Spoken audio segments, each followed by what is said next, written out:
오늘 말씀에 효심이 지극했던 한 여인의 얘기가 나옵니다.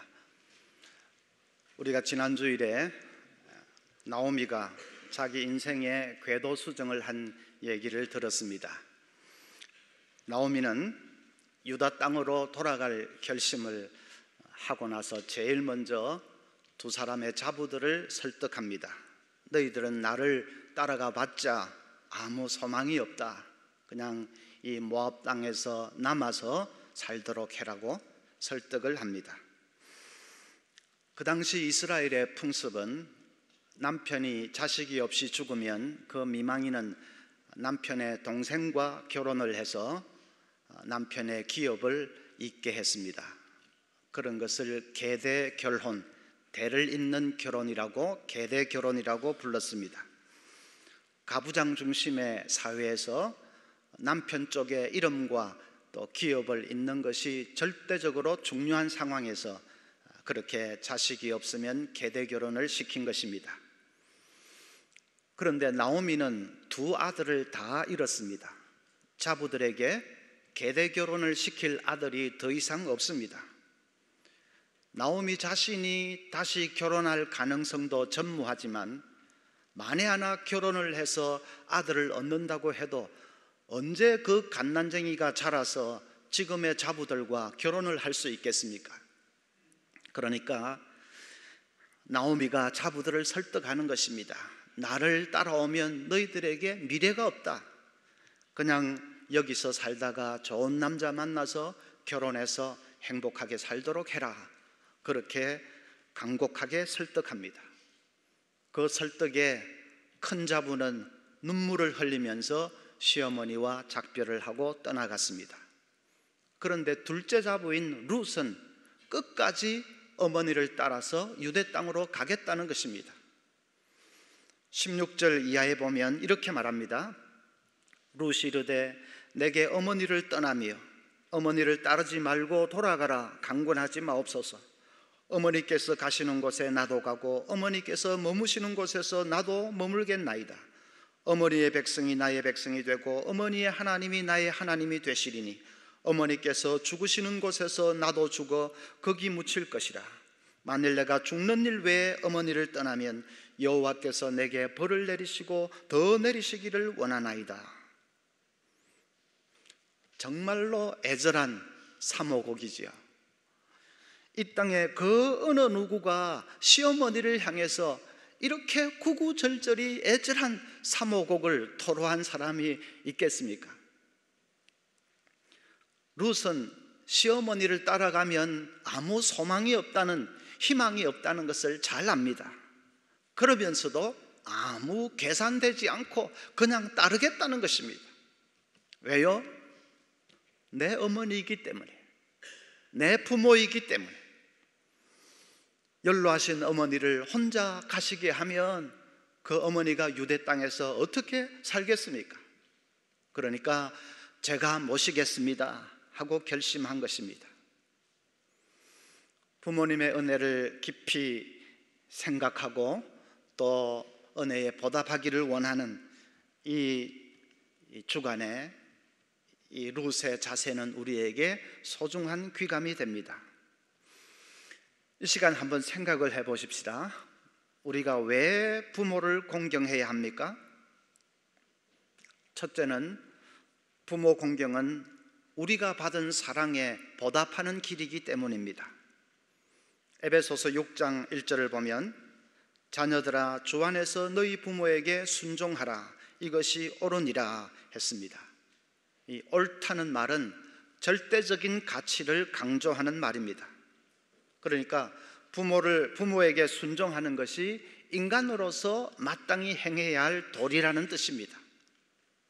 부모 공경은 선택이 아니라 필수라는 말입니다. 왜 그렇습니까? 하나님께서 부모를 가정을 인도할 권위자로 세우셨기 때문에 그 권위에 순종하는 것이 그것이 옳은 일입니다. 나아가서 우리는 부모님의 사랑과 은혜를 힘입어 살고 있기 때문에 부모를 공경하는 것이 마땅합니다. 이전에 우리 서문교회를 심우하셨던 김만우 목사님께서 하신 얘기가 기억이 납니다. 김 목사님은 옛날 전도사 시절에 아버지 목사님이 심우하시던 교회 사택에서 같이 사셨습니다. 한 번은 아버지 목사님이 하루 종일 신방을 하시고 밤 11시가 넘어서 돌아오셔서 문 밖에서 초인종을 누르십니다. 빨리 일어나서 문을 열어드려야 되는데 이 김 목사님이, 그때는 전도사지요, 몸이 움직여지지가 않더랍니다. 아버지가 얼마나 하루 종일 신방하시고 얼마나 피곤하실까 생각은 하면서도 그냥 빨리 일어나서 문을 열어드려야 되는데 몸이 말을 안 듣더랍니다. 그냥 속으로는 어머니가 빨리 문 열어드리시지 않고 뭐 하실까 그 생각만 하고 있습니다. 그런데 자다가 한밤중에 자기 아이가 엥 하고 울음을 터뜨리면 그냥 벌떡 일어나서 애를 살펴본다는 것입니다.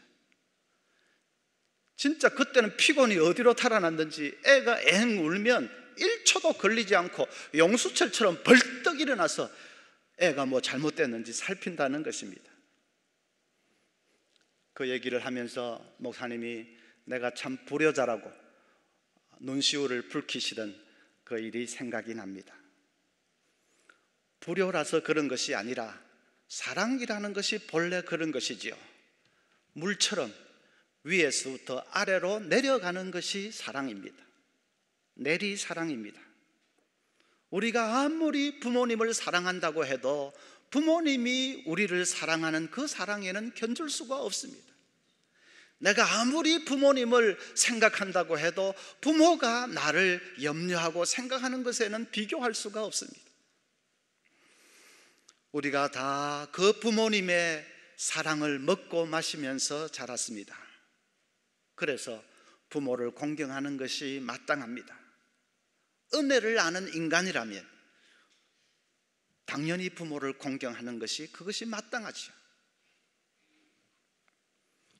제가 어릴 때 저희 동네에 아버지가 외항선 선장인 가정이 있었습니다. 우리가 그 가정을 늘 선장집 그렇게 불렀는데요. 그러니까 외항선 선장이니까 그 당시에 잘 살았습니다. 한 번은 제가 학교 마치고 돌아오는데 그 집 앞에 사람들이 잔뜩 모여 있고 안에서는 막 우는 소리가 들립니다. 뭔 일인가 했는데 집에 돌아오니까 어머니가 얘기를 해 주십니다. 그 선장이 탔던 배가 인도양 먼 바다에서 사고를 당해서 침몰했다는 것입니다. 그런데 그 당시는 배가 침몰하면 선장은 끝까지 남아서 배와 운명을 함께 했습니다. 왜 그랬는지 아마 그만큼 배를 소중하게 생각했으니까 그랬겠지요. 배와 운명을 같이 했습니다. 그 선장도 선원들 한 사람 한 사람 구명보트에 다 태우고 빨리 탈출하라고 떠나보냅니다. 선원들이 같이 가자고 그렇게 매달리는데도 선장은 뿌리치고 혼자 배에 남았습니다. 선원들이 일단은 그 침몰하는 배에서 멀리 떨어져야 되니까 파도와 싸우면서 정신없이 노를 저어서 갔습니다. 한참을 그렇게 노를 저어 가는데 저 뒤에서 무슨 소리가 들립니다. 돌아보니까 이 침몰해 가는 배의 갑판 위에서 선장이 영수가 딸의 이름을 부르고 있는 것입니다. 선원들이 너무 안타까워서 눈물을 쏟으면서 그 멀리 있는 배를 바라봅니다.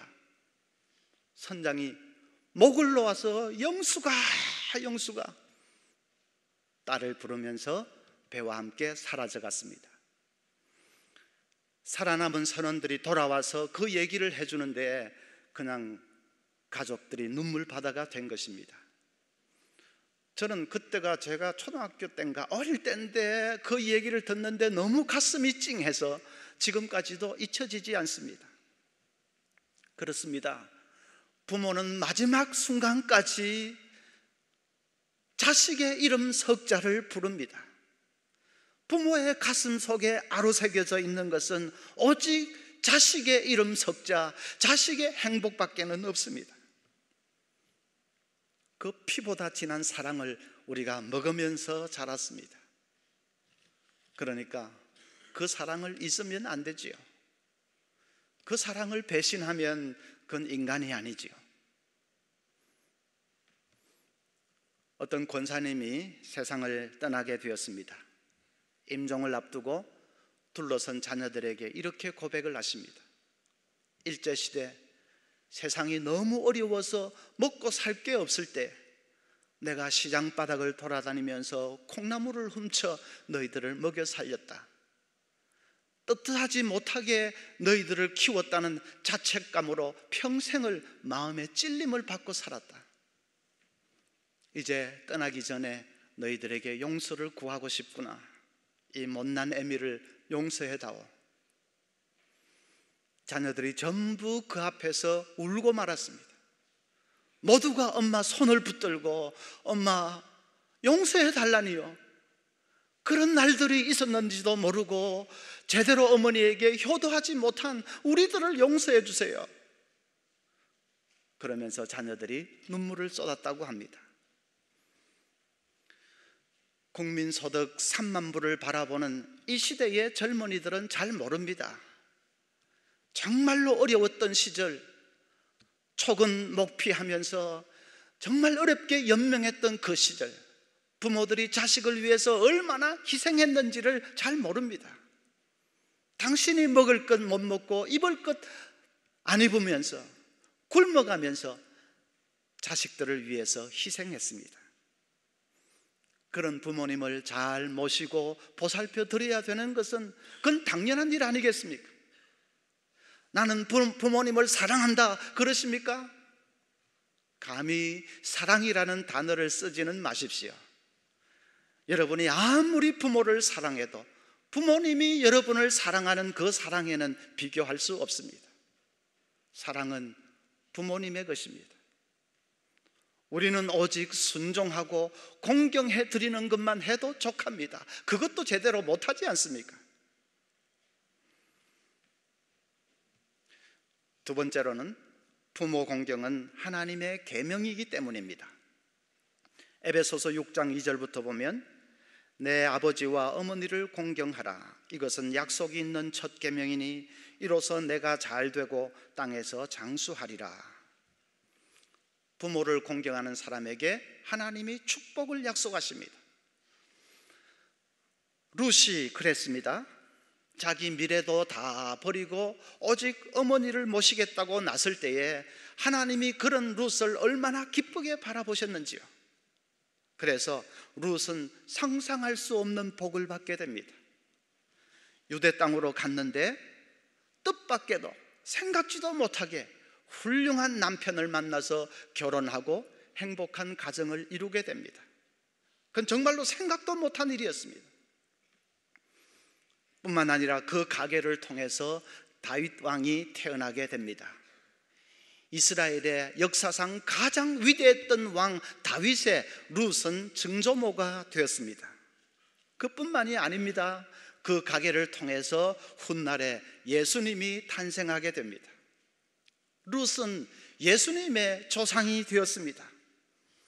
하나님도 모르고 구원도 모르고 그저 우상을 섬기면서 살던 이방 여자 룻이 하나님을 믿고 그리고 시어머니를 지극정성으로 복양하니까 그가 다윗 왕을 낳고 또 메시아를 낳는 인간으로서는 최고의 영광을 누리게 된 것입니다. 부모를 공경하는 자에게 하나님께서 그렇게 상상할 수 없는 복을 주셨습니다. 부모를 공경하기 위해서는 먼저 부모님 속에 있는 상처와 아픔을 이해해 드리는 것이 필요합니다. 우리가 아버지라고 할 때에 그 아버지 상에는 여러 가지 유형이 있습니다. 성취 지향형 아버지가 있습니다. 자기에게 이루지 못한 꿈이 있어서 그것에 한이 맺혀서 그래서 자식들에게는 끊임없이 성공해라, 출세해라 그것을 강조하는 아버지가 성취 지향형 아버지입니다. 또 시한폭탄형 아버지도 있습니다. 속에 잠재해 있는 분노를 그냥 수시로 아내에게, 자녀들에게 터뜨리는 아버지입니다. 가슴에 상처가 많은 아버지가 그렇게 되기가 쉽습니다. 수동형 아버지가 있습니다. 이런 아버지는 자녀들이 뭘 새롭게 개척을 한다든지 창의적으로 무엇을 해보려고 하는 것을 싫어합니다. 자기 성격이 수동적이고 안전지향적이고 하기 때문에 그렇습니다. 부재형 아버지도 있습니다.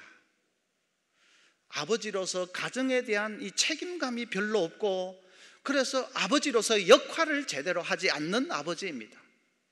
정신이 딴 데 팔려 있는, 노름에 미쳐 있든지 다른 살림하고 있든지 그런 아버지가 그렇게 되기가 쉽지요. 그런가 하면 너그러운 스승형 아버지가 있습니다. 가장 바람직한 아버지 상이지요. 여러분의 부모님은 어떤 유형에 속할 것 같습니까? 중요한 것은 부모님이 어떤 유형이든지 간에 그렇게 된 데는 이유가 있다는 것을 이해해 드릴 수 있어야 합니다. 지나간 수많은 영역의 세월이, 어렵고 힘들었던 세월이 부모님을 그렇게 만든 것입니다. 그런 유형으로 만든 것입니다. 그 상처와 아픔을 이해해 드릴 수 있어야 합니다. 제 부친 얘기를 좀 할게요. 부친께서는 젊은 날에는 운수업에 종사하셨는데, 그래서 괜찮게 살았습니다. 큰 부자는 아니지만 그래도 아쉬움 없이 살았습니다. 그런데 중년에 들어 아버지가 다른 사업에 손을 대시다가 쫄딱 망했습니다. 그때부터 아버지가 어떻게 그렇게 술을 퍼마시시는지요. 아버지가 술에 만취해서 들어오시는 날이면 그날 밤은 우리 집은 전쟁터입니다. 온갖 넋두리 늘어놓으시지요. 그러다가 막 폭발하면 아무거나 집어 던지시지요. 어머니 발로 걷어차지요. 말로도 할 수가 없습니다. 시한폭탄형이지요. 저는 어린 나이에 그런 아버지가 너무나도 밉고 원망스러웠습니다. 저런 사람은 어디 가다가 차에 확 받쳐서 죽어버리라, 그런 생각도 했습니다. 그런데 세월이 흘러서 제가 결혼을 하고 자식을 얻고 나니까 비로소 아버지가 이해가 되기 시작했습니다. 아버지가 그렇게 허우적대셨던 것은 자기를 찾고 싶어서였습니다. 내가 이렇게 비참한 실패자가 되었어도 그래도 내가 여전히 살아갈 이유가 있는지, 내가 여전히 이 가정에 필요한 존재인지, 그것을 애타게 찾고 계셨던 것입니다. 지금은 분명히 그것을 알겠는데 그때는 왜 그렇게 그걸 알지 못하고 원망만 했는지요. 다행히 아버지가 그 이후에 예수를 믿게 되었습니다. 은혜를 받고 나니까 술, 담배를 하루아침에 딱 끊으셨습니다. 진짜로 도무지 끊을 수 있을 것 같지 않던 그 술, 담배를 예수 믿고 은혜 받고 나니까 거짓말처럼 하루아침에 딱 끊었습니다. 허전했던 마음이 하나님으로 채워지니까 더 이상 술에 의존할 필요가 없게 된 것입니다. 아버지가 술에서 해방되고 나니까 우리 가정은 천국이 됐습니다. 진짜로 돈이 있고 없고는 중요하지 않습니다. 술에서 해방되고 나니까 가정이 천국이 되었습니다. 얼마나 해피엔딩으로 끝나게 되어서 얼마나 하나님의 은혜가 감사한지요. 그런데 한창 아버지가 힘들어 하셨던 그 시절을 생각해 보면 지금도 참 가슴이 아려옵니다. 그 어려웠던 시절, 인생의 무거운 짐을 홀로 지고 몸부림을 치는 아버지에게 왜 따뜻한 위로의 말씀 한마디 못 드렸는지. 아버지, 우리 가난해도 괜찮아요. 우리가 있잖아요. 힘내세요. 사랑합니다, 아버지. 왜 그 말 한마디를 못 해드렸는지. 그 어려웠던 시절 아버지가 얼마나 외롭고 얼마나 힘들었을까. 그 생각을 하면 지금도 참 눈물이 납니다. 여러분, 부모님의 가슴에 응어려져 있는 상처와 아픔을 이해해 드릴 수 있어야 합니다.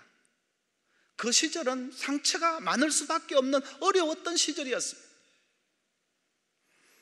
그 상처와 아픔을 이해해 드리지 못하면 부모 공경은 첫 발을 내디딜 수가 없습니다. 그리고 그 상처를 이해해 드릴 때에 내 가슴 속에 있는 상처도 치유가 됩니다. 부모님으로부터 받았던 그 아픔과 갈등과 방황과 좌절, 그것은 부모님을 이해해 드릴 때 나도 거기에서 노연하고 치유가 될 수가 있습니다. 그러니까 중요하죠. 세 번째로, 부모를 공경하면 뿌린 대로 거두게 됩니다. 그래서 부모를 공경해야 됩니다. 다윗에게는 한때 자기를 죽이려고 하는 사울을 피해서 도망 다녀야 되는 피곤했던 시절이 있었습니다. 그런데 그 힘든 시절에 아주 중요한 구절이 하나 있습니다. 사무엘상 22장 1절을 보면, 그러므로 다윗이 그곳을 떠나 아둘람 굴로 도망하며 그의 형제와 아버지의 온 집이 듣고 그리로 내려가서 그에게 이르렀고, 부모님이 도망 다니고 있는 다윗을 찾아온 것입니다. 그리고 그때부터 다윗은 이 부모님을 모시고서 도망을 다녔습니다. 여러분, 이것은 특별한 것입니다.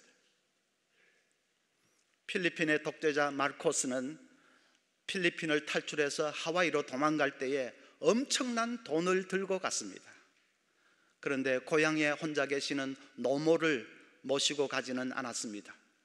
그 노모는 한없이 아들을 기다리다가 끝내 쓸쓸하게 혼자 숨을 거두었습니다. 루마니아의 독재자 차우셰스쿠도 검은 보화를 몽땅 챙겨서 도망은 갔지만은 노모를 모시고 가지는 않았습니다. 그는 부하의 총에 맞아서 죽었습니다. 여러분, 내노라고 하는 사람들이 자기 목숨이 경각에 달려서 허겁지겁 도망갈 때에 부모님을 모시고 갔다, 그런 소리 들어봤습니까? 그런 사람 없습니다. 그런데 다윗은 부모님을 모시고 다닌 것입니다. 다윗이 그렇게 효자인 줄은 모르셨지요. 다윗이 어떻게 그렇게 효성이 지극할 수 있었을까? 성경에 분명하게 나와 있지는 않지만은 저는 증조모 이 룻의 효성이 다윗에게 그대로 전수가 된 것이 아닐까 생각합니다. 사람은 보고 배운 대로 행하지 않습니까? 조상 때부터 부모를 잘 섬기는 그 전통이 후손에게 그대로 전수가 된 것입니다. 그래서 여러분, 노후에 자녀들에게 팽당하지 않으려면 지금 여러분의 부모들에게 잘 하십시오. 자녀들 앞에서 모범을 보이십시오. 특히 아들들만 있는 가정은 더 조심해야 됩니다. 딸 둘이면 금메달, 딸 하나, 아들 하나면 은메달, 아들만 둘이면 목메달. 목메달 되지 않으려면 지금 부모님에게 잘 하시고 자녀들에게 모범을 보이십시오. 어느 신문에 실린 얘기인데, 김만수라는 분은 간경화인데 한 2년 전부터는 상태가 더 나빠져서 간이식 수술을 받지 않으면 안 되게 됐습니다. 그 소식을 듣고 김태화라고 하는 아들이 아버지에게 간이식을 하겠다고 병원에 가서 검사를 받았습니다. 며칠 후에 아버지가 병원에 다녀오셔서 하는 말이, 네 간은 너무 작아서 이식 수술하기에는 적합지 않다는구나 하고 결과를 일러주었습니다. 아들이 아버지보다 체구가 훨씬 작기 때문에 간도 작아서 이식을 할 수가 없다는 것입니다. 아들이 얼마나 실망을 하는지. 그때부터 체력 단련을 하기 시작했습니다. 헬스클럽에 나가서 열심히 운동하고 또 단백질 중심으로 식단을 짜서 열심히 먹고 엄청 노력을 합니다.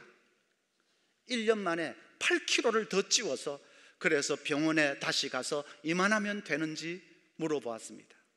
그런데 거기서 뜻밖의 소식을 듣습니다. 1년 전에도 이미 간이식을 할 수 있었다는 것입니다.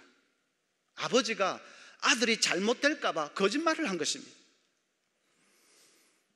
의사가 안타깝게 하는 말이, 차라리 1년 전에 간이식 수술을 했더라면 성공률이 80%가 넘었는데 1년 만에 아버지 상태가 훨씬 더 나빠져서 지금은 이식 수술을 해도 성공 가능성이 대단히 낮다는 것입니다. 아들이 눈물을 흘리면서 매달렸습니다. 그래도 이식을 해 주십시오. 의료진이 고민을 했지만은 그 아들의 간곡한 눈물과 고집을 꺾을 수가 없었습니다. 그래서 간이식 수술을 했습니다. 정말로 하나님의 도우심으로 수술이 성공적으로, 그리고 그 이후에 차도도 있고 잘 되었다고 합니다. 아들이 의식이 깬 후에 이렇게 말했습니다. 아버지가 몇 년이라도 더 사시기를 바라는 마음밖에 없어요. 아버지 거짓말 덕에 저도 체력을 단련했으니까 오히려 제가 아버지에게 감사드리고 싶은걸요. 요즘 시대에 이런 아들이 참 얼마나 귀합니까? 그런데 그 아버지가 자기 부모님에게 잘했다고 합니다. 할아버지에게 잘했다고 합니다. 진짜 효자였다고 합니다. 그러니까 그 모습을 그대로 보고 또 자식도 자기에게 그렇게 하는 것이죠. 오늘 부모를 공경하라 말씀을 들었는데, 이런 설교를 들을수록 마음이 아쉽고 괴로운 분들이 있습니다. 부모님이 더 이상 땅에 계시지 않는 분들이죠. 다른 설교는 듣는 대로 순종하면 되는데 부모를 공경하라는 이 설교만은 순종하고 싶어도 순종할 부모가 계시지 않는 사람들이 많습니다. 마음이 그래서 너무나도 아쉽고 슬프고 답답합니다. 여러분, 할 수 있을 때에 기회는 지나가는 것입니다. 할 수 있을 때에 부모님을 섬기고 잘 공경해 드릴 수 있기를 바랍니다. 그래서 부모님 마음에 기쁨을 드리고 그로 인해서 우리 자신이 하나님으로부터 큰 복을 받는 저와 여러분 될 수 있기를 바랍니다.